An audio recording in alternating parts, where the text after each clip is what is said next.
Mobilisys nosi više od 15 godina iskustva u kreiranju pametnih uređaja i cloud platformi za prijenos i obradu podataka iz raznih poslovnih procesa. Naša najveća vrijednost i snaga su visoko obrazovani, mladi i stručni zaposlenici koji uvijek drže korak sa najnovijim tehnologijama. Strateškim partnerstvima i povećanjem prostornih kapaciteta stvorili smo glavne temelje za daljnji rast i razvoj. Među prvima smo hrvatskom tržištu pružili inovativan proizvod, pružanje usluge fleet managementa putem interneta.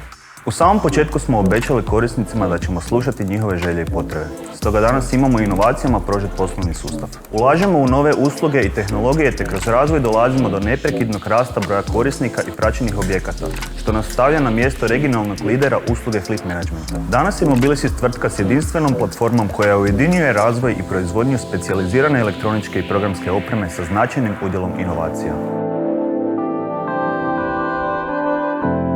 Strateška partnerstva su bila drugi ključni element u našem razvoju. Primjer strateških partnerstva sa tvrtkom SICOM ili tvrtkom Rasco su bile one koje su nas akcelirale na našem putu prema današnjem situaciji.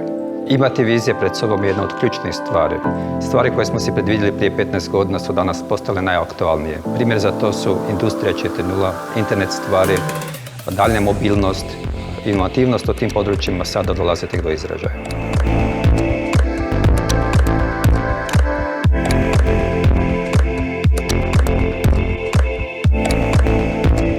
Dugogodišnji razvoj i ulaganje u Mobilisys Cloud infrastrukturu naš je temelj za različite Internet of Things projekte.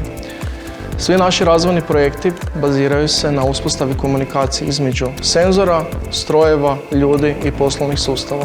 Tu možemo istaknuti naš najnoviji 5G industrijski kontroler koji će proširiti ponudu naših proizvoda na području industrije 4.0 te različitih autonomnih strojeva i robota. U Smart City segmentu Mobilisys razvija pametna senzorska i infrastrukturna rješenja koje će gradovima pomoći da postanu pametni gradovi budućnosti.